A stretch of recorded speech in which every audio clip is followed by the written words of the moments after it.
In the early 70s, OPEC didn't like what we were doing in Israel. Same old story.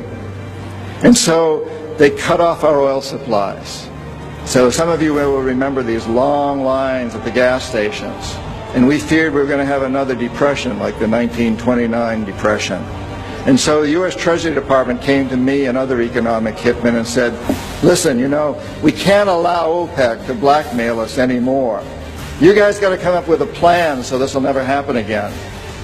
We knew that that plan had to involve Saudi Arabia because it had more oil than anybody else. The deal we finally struck with the House of Saud was a deal whereby they would return almost all the money they made from selling oil to the United States, invested in U.S. government securities.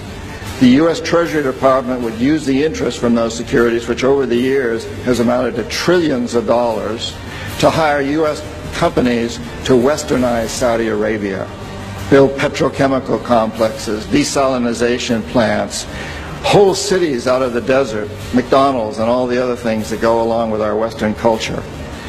The House of Saud would also agree to keep the price of oil within limits acceptable to the oil companies, possibly not acceptable to you and me, but acceptable to the oil companies.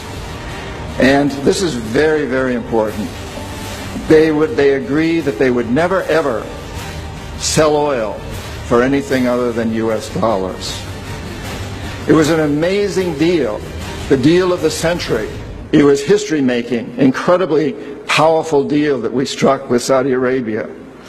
The corporatocracy looked at this as an incredible success.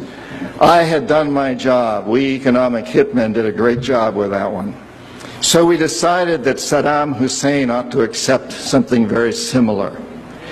Now, probably a lot of you know that Saddam has been our boy for a very, very long time.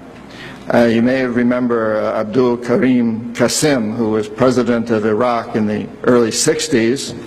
Qasim came up with a unique concept. He said, Iraqi oil ought to go to benefit the Iraqi people. How novel is that?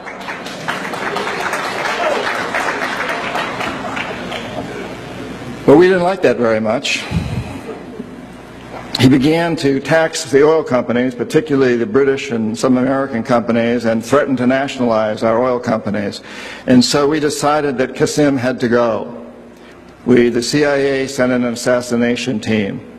It was headed by a man who was still going through high school, an Iraqi citizen who was still going through high school.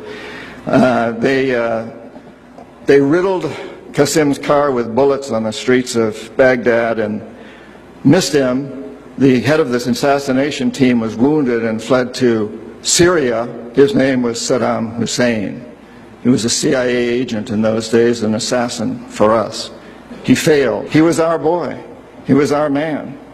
And so and we sold him a lot of, and gave him a lot of tanks. We built him, Bechtel built him big chemical, I don't know, my father-in-law was chief architect at Bechtel, built Saddam big chemical plants that were used, and we knew that they were used to make mustard gas and other chemical weapons that were being employed against the Kurds and later the Iranians. We knew this, but we sold him these things. You have to remember that Middle Eastern oil is the oil that's used by a great deal of Europe and China and Japan. If we control Middle Eastern oil, we control our biggest potential competitors, Japan, China, Europe.